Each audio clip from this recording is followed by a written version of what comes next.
Hello, welcome to MelMade. My name's Mel and this is a podcast all about the things that I have made / knitted. I'm a hobby knitter and I'm coming to you from the northeast of England near Durham. It's quite cold today, which is exciting because it means I get to use some of the accessories that I've knitted recently. I'm not normally big on accessories. I love knitted accessories, but I don't always seem to concentrate and get excited about them, and then I don't knit them like I want to knit them. But this year I've been really good and I've managed to get quite a few bits ticked off my list, so I've got quite a few finished objects to share with you today. And yeah, let's get started. So first of all, with what I'm wearing, I am wearing my Lempy sweater by Sari Nordland. I finished this earlier in the year, I think it was the beginning of the year, last winter. It's pilling a little bit now. There's quite a bit of pilling going on there, but this is a really fun knit. I saw this wool at my knitting group that I go to, and it's West Yorkshire Spinners Retreat Chunky Roving, and the colour is, oh my goodness, I've forgotten what the colour is. It's like thoughtfulness or something like that. I've forgotten. Anyway, it's beautiful like bright blue, intense sort of electric blue. This is my favourite colour. I love this sort of blue, and so obviously I saw it and got excited, and then looked up a pattern and I found the Lempy sweater looked like a nice cropped, fun, easy, chunky knit that wasn't going to use a lot of wool because I didn't want to spend too much money. It was a bit of an impulse buy, and the pattern's great. I think the only modifications I made was a few short rows around the bust, just to try to make sure I wasn't having this ride up, because I've got a quite small shoulder, small upper chest, a larger sort of mid bust, and this was part of my experimentation with doing a few short rows to try and make sure that it fitted better. I saw that recommended on, what's it called? It used to be called Knit Fix and Chill, and then it got changed to One Wild Knitting Podcast with Jen and Bess. But they were recommending doing some short rows if you have like a fuller bust. Extra short rows in the front actually stops anything from riding up and feeling like it's too short, and actually it does work really well. Although this is quite a relaxed fit, so I don't know how much difference it would be if I hadn't done those short rows. But yeah, I recommend this pattern. It's easy. It's a really good beginner knit. I think I did mention it in an earlier episode, so you might want to go back and see that if you want any more detail about it. I believe I knitted it, I don't even know, I must have knitted it in the round. Might be bottom up in the round. I'm sorry, I can't remember, but I did mention it in an earlier podcast. You might want to go back and have a look if you're really interested in this one. I do recommend it definitely as an easy, chilled, fast beginner pattern. I have, so not as many finished objects as I did last time, because I'd been quite a while last time between podcasts. But I have got quite a few smaller finished pieces. I'm going to show you first. They're still blocking up on the windowsill. I finished the Bunny Wish mittens. Look. I'll turn them round. Hang on. We'll ignore this bit. Pretend that bit's not there. I messed that bit up. But these are a gift that I have knitted for one of my best friends. And I don't think she watches this, so I'm safe to show you. And she loves the outdoors and animals and wildlife, and she loves green, and I do think she's really going to like these. They were, I don't know where to start. This is a design called Bunny Wish Mittens by Sarah, I think it's Sarah L. Kelly, it's definitely Sarah Kelly, and they are knitted in Barham U Pip Colourwork green, I think, I can't remember the name of the shade, and Jamieson's of Shetland Spindrift in shade Camel. That's the obviously the brown of the bunny rabbit, and they are knitted on 2.25mm needles, so a real labour of love. But I do think it's resulted in a really dense, beautiful fabric that I think will be hard wearing, which you need for mittens or gloves. If I'll just unpick these. I did again talk about these a little bit in the last episode, so I'll not go on for too long, but they start with this ribbing at the bottom, and then you do Latvian braids. You can fold the ribbing up, hang on, ribbon gets folded up in there to sort of help grip your wrists. Latvian braids, there's a lovely chart to follow for the running bunny rabbit, or looks like a hare really, but you know. And there's a very complex pattern on the back. I haven't actually, the reason that went wrong was because I really needed to do something more relaxing on the back, and the way the pattern originally is at the bottom, I've sort of got it right there, it almost makes a diagonal pattern with the way that the checkers are done. I don't know if that makes sense. But it's not easy to memorise, and I wanted something on the other side of the mitten that was easy to memorise, because as you can imagine, this part, you know, you have to really, really focus on the chart, make sure you get everything right. There's no sort of, you know, there's no pattern or rhythm to it. Every single row is different. So I sort of changed it a bit to something I could remember. So that's based on, this pattern here is based on what she wanted, but it's not quite what she says to do. And this has really interested me, because I don't know if it's just because of the way the stitches face, but I think these two bunny rabbits look different. And I'm wondering if it's because of my yarn dominance. I used to sort of not really take yarn dominance very seriously. I watched a podcast, a beautiful podcast on it, I can't remember what it was now. It was very, very in depth, and I thought, bah, I don't really care about yarn dominance, that doesn't matter to me. But actually looking at this, I am wondering if the reason one of these rabbits looks different to the other is because I've had, I don't even pay attention to which yarn's in front. When I say yarn dominance, I mean when you're doing stranded colour work, you'll have, I can't really explain it without showing you. It's a way that you hold the strand, so you might have the main colour in this hand and then the contrast colour in this hand, and the way you cross them over when you're changing the colours can affect whether the stitch is coming forward slightly or sitting back slightly. I think I'm explaining that right. Obviously, if anyone else has got a better explanation, please do put it in the comments. But I'm wondering if that's that, or if it's just that, you know, if your stitches slant slightly one way or the other way, whether that's part of it. But they look like slightly different characters. But I'm not complaining. It's a beautiful pattern. Really, really happy with it. And I love the detail that on the thumb there's even, it's like he's blowing a dandelion, and you've even got the little dandelion pattern on the thumbs, which I think are really cute. I'll put them on. She's got some other mitten patterns which are really sweet as well, so you might want to have a look at those. Yeah, got that sheepy smell, slightly damp still, and I do think when they're dry, if you've ever knitted with the Shetland wool or the Colourwork like 100% wool, it doesn't look as beautiful as it's going to look until you block it, and then the stitches even out, and the wool fluffs out a little bit, and they just form a sort of really cohesive, beautiful fabric and look like they were sort of meant to be together. So I'm sort of letting these dry before I wrap them and send them off. I don't need to send them off until next month, so I'm pleased to have got these done. Very, very happy. If you can hear noise, I have a unruly teenager who's very, very loud, and he's shouting something in the room. I think he's excited on his phone. Sorry about that. He will be. The next item that I have finished is I showed you this last time, my Shifty. Here it is. Isn't it gorgeous? This is my Shifty sweater. It is a stunning design. It's a very famous, well-known design. You've probably heard of it, by Andrea Mowry. And there's something so fun and enjoyable about this. I think I've never knitted mosaic knitting. That's what this is. So it's when you knit in one colour and you slip the stitches of the other colour, and then you go around and do different things. I'm not explaining it very well again. It's basically the slip stitches, and you're normally only using one colour per row because you're slipping the stitches. And some of the stitches are purled and some of them are knitted.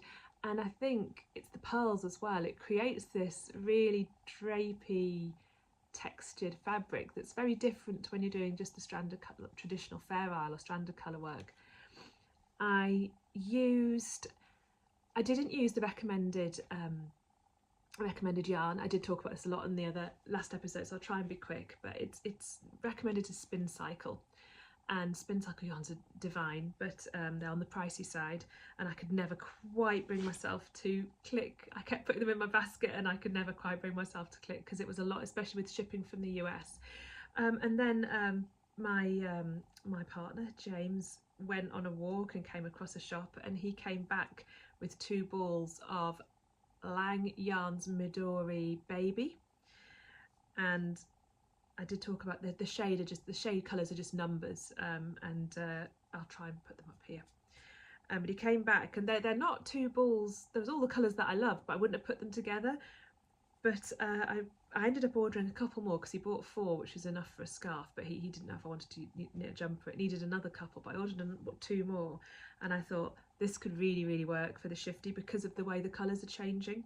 And so I just I used one, and one was quite bright, one was a bit more muted, and then I just ran them together, and it just worked. And then when I wasn't sure if I thought the colours, there's a lot of green in both of them, if everything was getting a bit too green and a bit with no contrast, I used a little bit of my, I had some scraps of Life in the Long Grass, what's the type of wool called? It's like a mohair and silk yarn that I use for my So Faded, again by Andrew Mowry. I had bits of that left. I stranded it with the Lang yarns and just introduced it for a little bit, and then changed it, and that's see, it's just like that there. And it's just been so beautiful, and so for every round was so fun, like what's going to happen next. This is knitted top down in the round. I think it does fit nicely. I know some people have had issues with fit, but I think she did update the pattern. I'll put a picture of me wearing it up in here as well. I think I got the yoke to fit quite well. I'm expecting this to grow a little bit because it is superwash. It doesn't feel like superwash, but it is, and that normally means things will grow a little bit. So, but I'm fine with that. So I knitted it quite snug, assuming that would happen. And yeah, just absolutely delighted with it. Really nice dungarees. It's really fun, it's really colourful, it's got my favourite colours in it. Very happy, and I would recommend it if anyone hasn't knitted it yet. It took me ages. I saw it years ago and it just took me till now to knit it, I think because I was stuck for what yarn to use, but I'm so glad I did. And I would say the Lang yarns, it is very beautiful, very soft, very affordable. I do recommend it if you're looking for a wool to use. Okay, so that's that one. Going along in the whole accessories theme, I also whipped this up. I knitted the classic ribbed hat. Oh gosh, who's that by?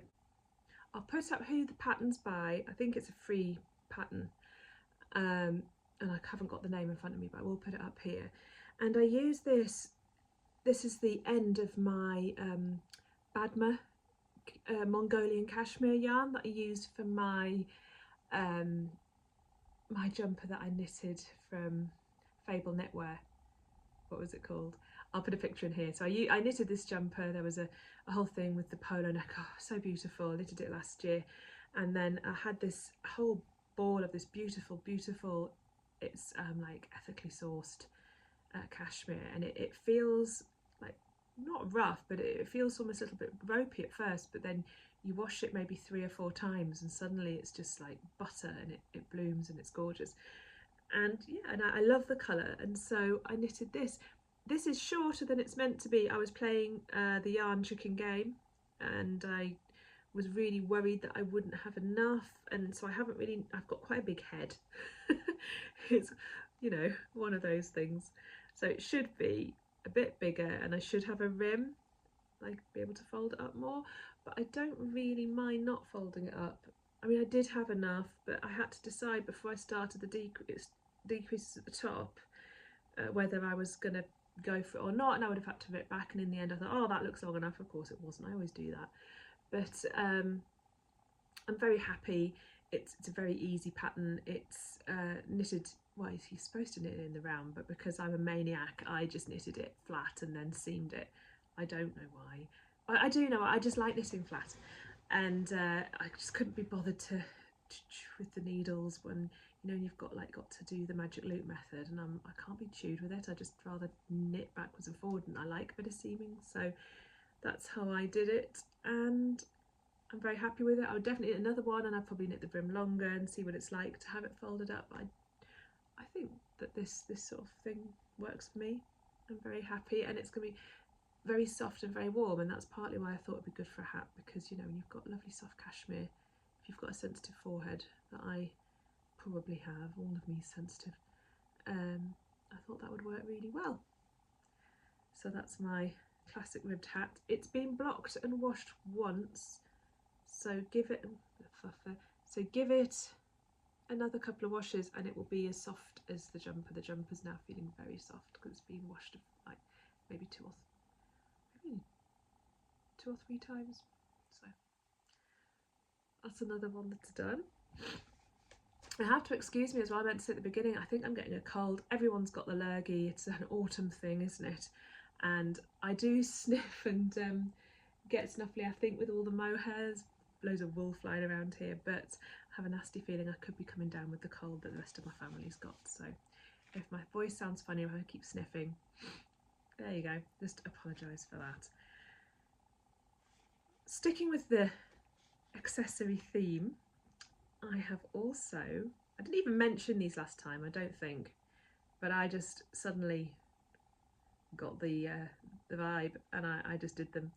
I have knitted a pair of mittens for myself that I've been dying to knit for a good couple of years now, and here they are in all their glory. These are the Skerries mittens by Marie Wallin. I just saw these and I just loved them, and it was around the time I was knitting my sand-free jumper. I was like, I want to knit them, and I think by the time I'd got the wool for the what's the other one I did? I did a little cardigan, the Unst cardigan. By the time I got that one, I think by that time I basically had enough colours for nearly anything. And yeah, this is what they're, aren't they gorgeous? I absolutely love these, and these are good. You know, you could drive whilst being warm, you could go on your phone whilst being warm, and yeah, I just think they're just the coolest thing ever. I used all the original colours. I think the only, well, say, with the exception of two, I think this yellow is not quite the right yellow. I thought I had a slightly brighter yellow that I used because I couldn't find the right one that was recommended, and I wasn't going to order a whole ball just for a tiny bit. And the brown is meant to be birch, colour birch, but I ran out of birch, and hang on, I've got to feel them to know the difference. So I think this one's the birch, and then I had a ball of Marie Wallin's British Breeds yarn in the colour wood. That's the wood. They're almost the same. I mean, I can see the difference here. You might not be able to on camera. One's slightly more yellow than the other. They're still a dark brown. And when I ran out of birch, I just used the Marie Wallin British Breeds in wood because it was expensive and it's very, very nice. It's slightly softer than the Spindrift. I'm not wasting that, and I'm not ordering another ball just for the sake of some mittens.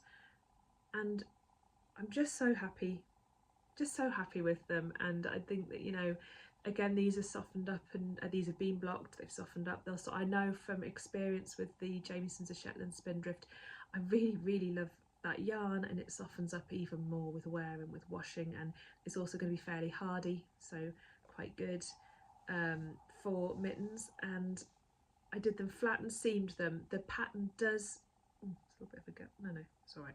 The pattern does call for, it offers you two options. You can either knit them in the round or knit them flat and seam them. I think that's very thoughtful of her, because there is some people that wouldn't make sense to knit anything other than in the round. I don't tend to like knitting little things in the round. I sort of wrestle with this magic loop and things, so I was more than happy to knit flat and seam. Purling doesn't bother me, but there is the option to knit them in the round. I really recommend the pattern, and I bet there's loads of experiments people could do with different colours, but I love the greeny browns. I loved sort of the echoes I could see of the sand-free jumper in them, and a little bit of the Unst as well, so it was perfect to go with them when I wear them as well. So I'm very happy to have them done. this side of the winter, in the autumn. I wore them today to church, even though it was cold. Probably wasn't cold enough for gloves, but I was like, ta-da! My friend was like, oh, look at you, I have my hat on, I have my gloves. It's like, I'm winter ready. Yes, oh, it's just the little things that keep me happy. But that's them. Oh my goodness, we're going to stay with accessories. What's going on? Because I never normally knit accessories. We should have a drinking game where every time I say the word accessories, someone has to like have a shot. I have finished, I'm very happy about this, my half and half wrap. I've never knitted, and this is the biggest thing I have ever knitted in my life. Look at this. I've been knitting it at work during meetings, I've been knitting it when I'm out, I've been knitting it in the car, I've been knitting it whenever I go to visit my boyfriend's dad. I always do a bit of knitting when we sit and chat, and oh my goodness, it took a year, more than a year. It took forever. I moaned about it last one. I felt like I was never going to finish it, but I'm so glad I have. And it's almost so big I don't know what to do with it now. I'll put some pictures up because I sat on the floor on it, and I mean, really, what you can do, the idea is we can just do this. It's a massive scarf, isn't it? Best or worst case scenario, gigantic scarf. The way I am, I want to wear it as a little shawl. But you could decide, do you want it as a black one, or do you want it as a beautiful purpley grey one, or do you want it to be half and half? I mean, possibilities are endless. It is knitted in West Yorkshire Spinners,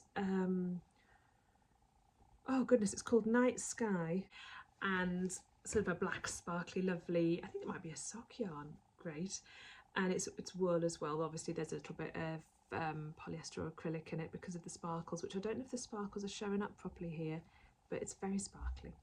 And this is one of my favourite colours and one of my favourite yarns. This is Cumulus by Fibre Spates.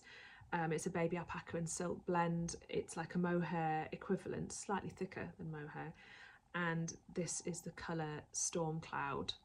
And I knitted my sister a big cardigan in this, and for her birthday a couple of years ago, and I'm still thinking I might need one as well, because what a delightful colour, and it's so soft. And I don't know why I paired them together, but they think they've worked fine. There's always the worry that the silk mohair will, it's not silk mohair, baby alpaca and silk will stretch out maybe a bit more than the West Yorkshire Spinners, than the sort of more sturdy sock yarn, but so far it's holding up fine and just squidgy and lovely. I've tried it with a belt round it, like a shawl, but then a belt because it's that big, and that works quite nicely if you want sort of a bat wing sort of cardigan effect. It's good for sitting with it on your lap. I think I'll leave it on the sofa and probably snuggle up with it in the evenings. But yeah, you could do loads of different things with it. That's probably more for the depths of winter when when a normal scarf won't do. Okay, just dumping everything everywhere now. What else have we got? Well, onto the whips. Onto the whips. Now I'm really excited about this. This is the dog's private parts, right? I'm so excited. I mentioned this in my SWIP section, my soon-to-be whips section last time. I have cast on the Instant Crush by Joji Locatelli, and I think I showed you like all the different colours that I had last time, and I was humming and hawing about which colours to use, if I remember rightly. I had a slight change around, so I'll show you what I've got so far.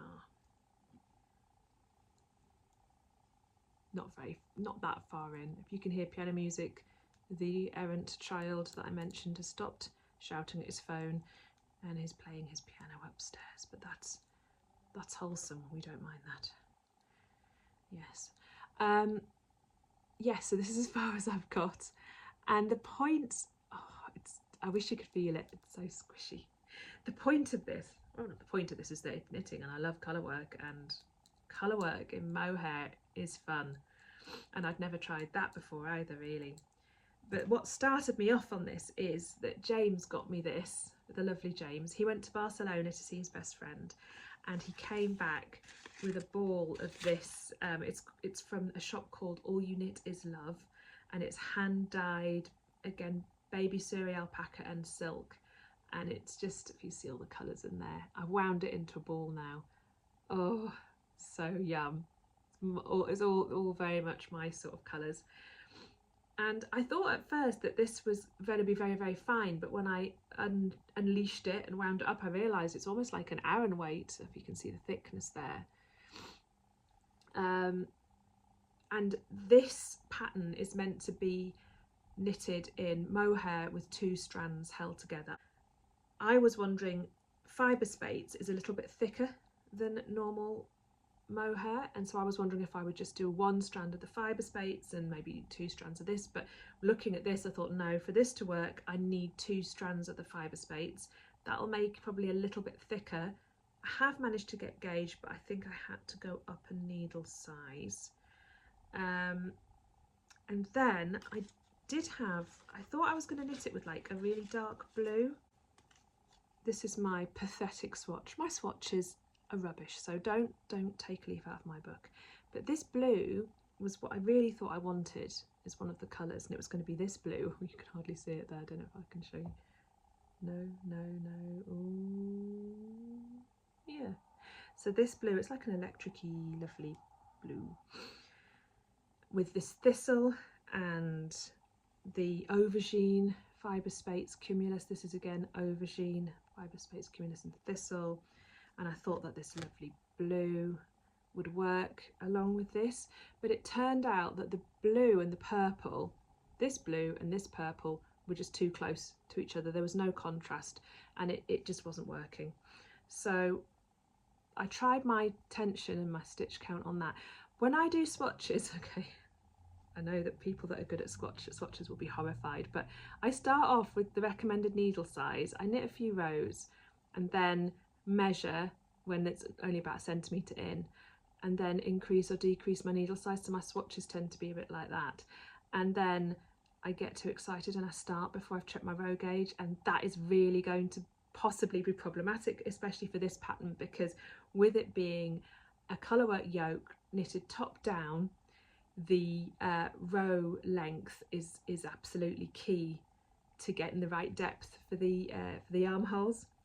Whereas if you were knitting top down in the round and it was just knit 20 centimetres or 19 centimetres, you would just stop and do what you needed to do for the armholes whenever. But this is a little bit more prescriptive, so I'm going to have to just keep an eye on it, keep trying it on. That is the good thing, knitting top down. You can try it on, not the way I've got it with these needles, but you can. And see how we go, and I'll just make some adaptations if I need to. I am knitting size 1, which is very ambitious. The reason I'm doing that, I don't want this to be a really tight jumper, but I'm conscious that I'm knitting it slightly thicker yarn than is recommended on slightly bigger needles. No, smaller needles that's recommended. And mohair is slightly different in quality to the baby alpaca and silk. Alpaca tends to stretch, silk can drape. So I have to accept that there's going to be a certain amount of what's the word, growth once this is finished and once it's blocked. I should block my little pathetic excuse for a swatch, shouldn't I, and just see what happens. But I don't mind if this ends up being a relaxed fit. If it's gigantic, I still won't mind. I think I'd only be devastated if it fit wrong here, which is why I really should have checked my row gauge with the swatch. But I'm all right. I'm going to keep trying it on, and I'm prepared to unpick if I need to. Stupid thing to say, because this is a right bugger to unpick, absolute nightmare, but I've tried it, and I'll only have myself to blame. But yes, so instead of having this dark blue, I've put the white in, and I think that the white is the right way to go, and I'm really happy. I love how the colour variation in the yarn from All You Knit Is Love is, I love how that is working. I don't know if you can see there yet, well, in the pattern so far. And it's really, I only started this last night, and it's so addictive because you just more, I need to knit more. I want to see how the next row is going to look.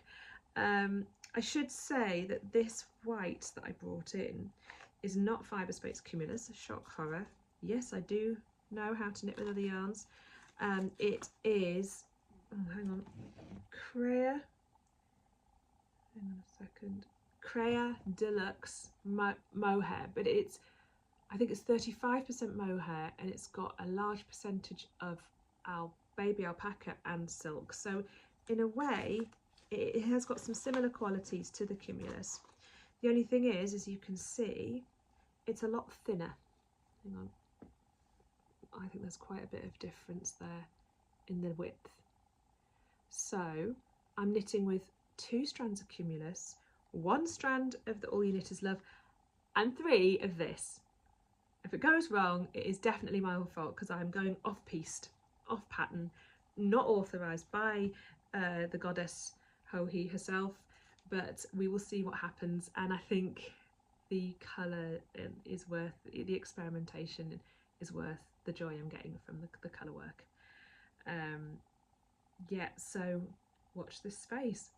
Just looking at it makes me want to sneeze. Maybe I'm secretly allergic to alpaca or mohair or something, because I keep sneezing. But it could be my cold.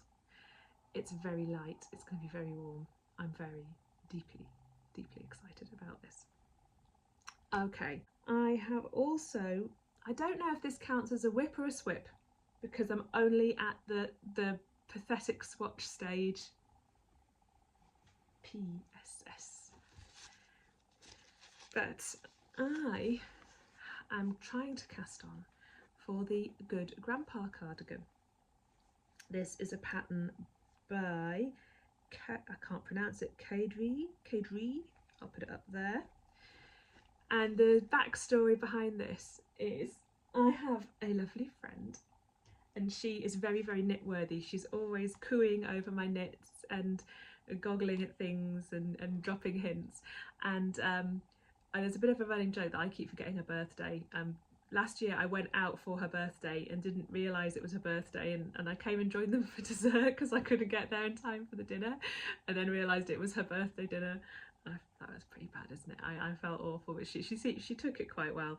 But this year I thought, I'm not going to be that bad. I'm going to make it up to her.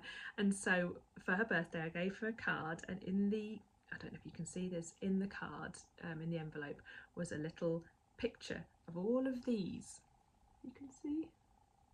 I will put a picture on the screen, and I'll try and run through what the names of all of these are, although I don't know. Hold on a second. I said, I'll knit one of these for you, I'll buy you the wool for your birthday, and then I'll have it knitted for you for Christmas. And she was really happy about that, and she made little noises and looked at them for ages and went away and had to think about it. And then she got back to me and said, Mel, I think I'm going to have to choose the Good Grandpa cardigan. That's this one. I think I've probably already put a picture up of it. And the reason behind that is we're both big Father Ted fans. I don't know if you're familiar. I don't know if in the US you might not be familiar with it. It's amazing. It's a sitcom from the 90s that we watched, based in Ireland. And she just said, I need this cardigan because it's going to be my Father Ted cardigan. So I am knitting Suzy a Father Ted Crilly cardigan. I'll put a picture up here if I think the YouTube elves will be happy with it. And I am going to use, now that's enough of the backstory, Cascade 220.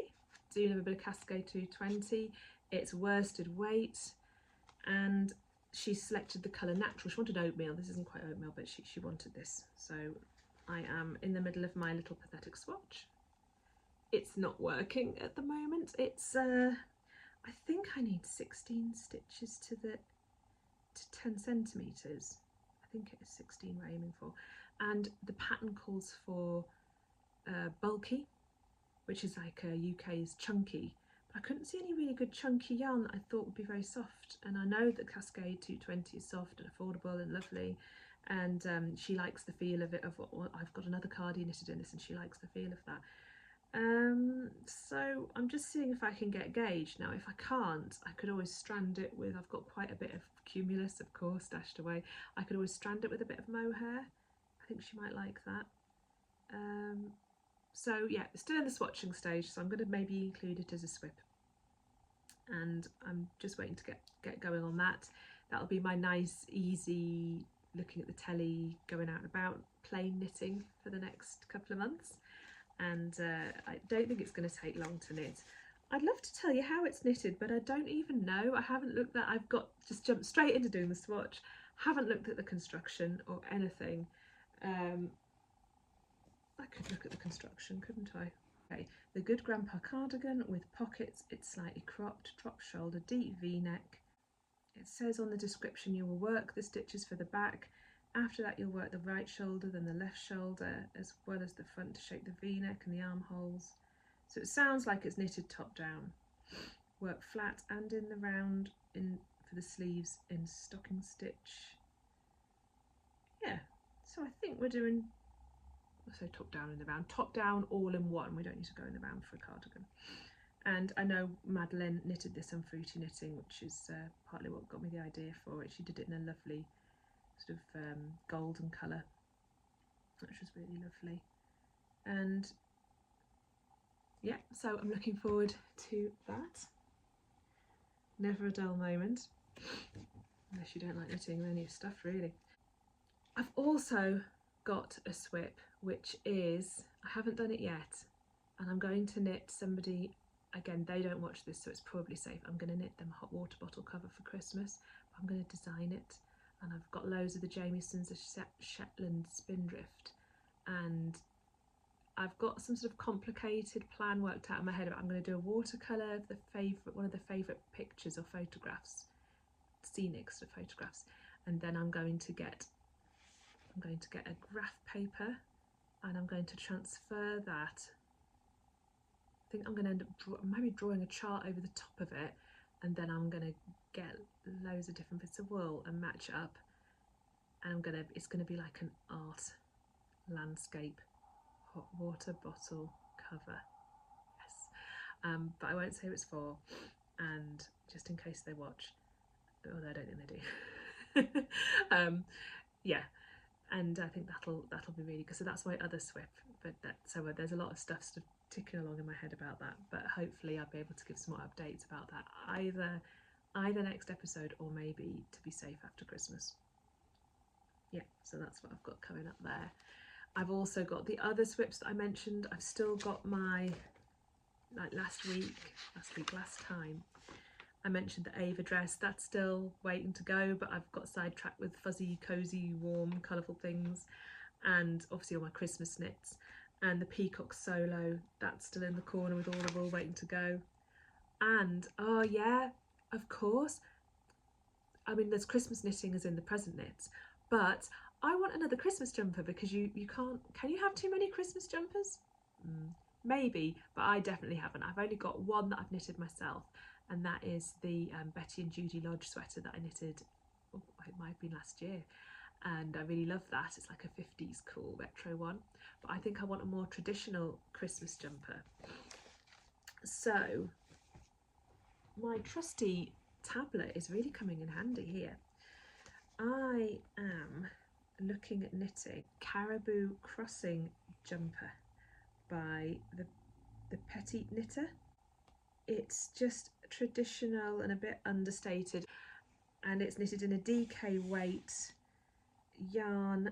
I really like the way she's done this with the cream in the background and the brown sort of natural looking for the reindeer and the holly and the sparkles, but I do think I could see myself having it as a dark brown jumper with the cream as the details. That's what I think I would like to do, but I'm not sure, because her cream one just looks so understated and cool and chilled. I love it. You'd think I'd go, or I do like colour, and you think I'd go all out for Christmas, and part of me is tempted. I've got some red sparkly wool somewhere, and I'm always torn between, do I want to just go mad because it's Christmas, and not Christmas yet, I don't do Christmas till December, but when I'm in the Christmas time I'll be like, it's Christmas, and just be really excited and go all out with tinsel and all sorts of nonsense, or do I want to be a bit more tasteful and have something that's a bit more sort of chilled? And I'm always sort of torn between the two, but I think I did a proper retro cool, more colourful Christmas thing last year, so maybe I could do a jumper that's a bit more chilled this year. I really thought seriously about doing a Christmas cardigan. Skein Deer Knits, the Festive Yoke cardigan. Obviously it's blue, and you know I like blue. Again, I'll put a picture up there because I don't think you can see. That looks brilliant, and I love the look of that. My issue with that is, and I might do it next year, but that's a good version. It's just, what will I wear underneath it? Oh, I'm overthinking this. But once I've got a Christmas cardigan, I've got to make sure I've got plain dresses or plain other things to go over for it to go over the top, unless I'm just buttoning it up. And if I'm just buttoning it up, why isn't it just a jumper? Honestly, it's hard work being in my head sometimes. But that's something that I've got on my radar if I can get everything else finished first. So I would like to have started a Christmas jumper by early November if I'm going to get it done for December, but I think it's doable. I am funny about Christmas. I like Christmas. I like Christmas time more than Christmas Day, but I really, for someone that said Christmas several times already during this episode, and we're in October, I really struggle with getting too Christmassy too early, because I think the excitement will just burn out, and by the time it gets to Christmas Day we'll just be like, oh, thank God for that. And that's a shame. It should be an exciting time, and it should be that for it to be concentrated in December. That's my thing. But if you're a knitter, you have to always be thinking ahead and looking ahead to the next season, and that's what I'm trying to do, so that I'm not frustrated and sitting around, you know, on the 15th of December going, oh, I wish I could wear my knitted Christmas jumper that I never got around to knitting. We don't want that. So that's what I'm trying to avoid. I think that's about it for now. News-wise, it's just been a little bit crazy. Everything seems to be really busy and really stressful, but I think it's the time of year. Like, the children are in their new semesters with exams coming up, and Charlie's not very well. I'll put a picture of Charlie up. Charlie's he's a pug crossed with a King Charles Spaniel. He's a Pugalier, and he's a bit elderly now. I think he's 12. Yeah, so Charlie has not been feeling very well, and instead of just sneezing for attention like he normally does, he's been going itchy, itchy, itchy, like for ages, and to the point where we're like, oh, are you okay? And he's still wagging at us, but he's got quite a flat face, so I don't know if it's partly that. But then James was really like helping him blow his nose, and all this stuff's coming out. I'm sorry if anyone's eating, and it's just like, ugh. And then he's really happy if you blow his nose. So I think he's a bit snotty and a bit sorry for himself. I'll put a picture of him in here. And he's really fed up with me knitting when I should be just, you know, stroking him and loving him and gazing adoringly at him. But yeah, that's all a bit sad. And obviously James has got a cold as well. He hasn't had as much attention as the dog has. And yeah, apart from that, we're just sort of trying to get the house warm and trying to stay sane and just plodding along, really. If you're still here, it must be that you're enjoying it, or you can't reach the remote, one of the two. I am looking to get more subscribers, because when I get to a certain number of, I don't know how YouTube works, a certain number of watched hours per year, is that how it works? You can go and you can be a sponsor and have little adverts and make a tiny bit of YouTube revenue. But the reason I want to do that is because my nephew he's only little, he's only 3, and he's been diagnosed with something called Smith-Magenis syndrome, or SMS for short. And it's a really it's a really rare genetic condition, but it means that it's got a profound sort of a spectrum of profound to moderate mild learning disability, coupled with real difficulties with sleeping and speech and language, and sort of emotional regulation, if that's the right way to put it. And recently James ran the Great North Run to sponsor Smith-Magenis, and I thought the Smith-Magenis charity, and I thought that if I did ever make some revenue from this, that it would be really nice to make it, you know, in order to donate more money to the Smith-Magenis charity, who are supporting families who are dealing with supporting their children who have got sort of really significant extra needs, and there's not a lot of understanding or support out there. And I know it's been really a big learning curve for my sister and her husband and his older brother on how to sort of help and manage him, and you know, these families need all the support they can get. So yeah, I would like to do a yarn giveaway to try and boost subscriber numbers and to get to the point where I'm actually able to donate some get a small amount of revenue, which I would then be donating to the SMS charity. And the 3 skeins I have one skein to give away of the Fiberco Amble. It is a blend of washable merino wool, alpaca and recycled nylon. It's the colours Applebee's Castle. It's really soft. It's a lovely wool. You could use that for socks. I have 2 skeins of Fibre Spates. They don't sponsor me, but for some reason I just keep buying their wool because it's lovely. I love it. Fibre Spates Vivacious 4-ply in Peacock. That's a superwash merino. Beautiful, beautiful colour. 2 skeins of that. I also have a skein of Lammermuir wool, Simply Shetland Aran, and it's from their own farm in Scotland, and it's a natural colour. I used it for my magnolia cardigan actually, and it is gorgeous. It's very rustic. So 3 people are going to be picked to have these posted out to them. And to be eligible for the giveaway, I would like you to like this video and comment below on this video telling me which one you would like and what you would like to make with it. We may have to stick with an accessories theme, because I know that for this one and this one, you know, we've got a limited amount. I mean, you could maybe I think you could probably knit a small top out of this if you wanted to, but whatever you want, comment which one you would like, what you would knit, and if you also need to be subscribed to this channel to be eligible. And by the time I do my next episode, so that would be late November, I will pick a winner.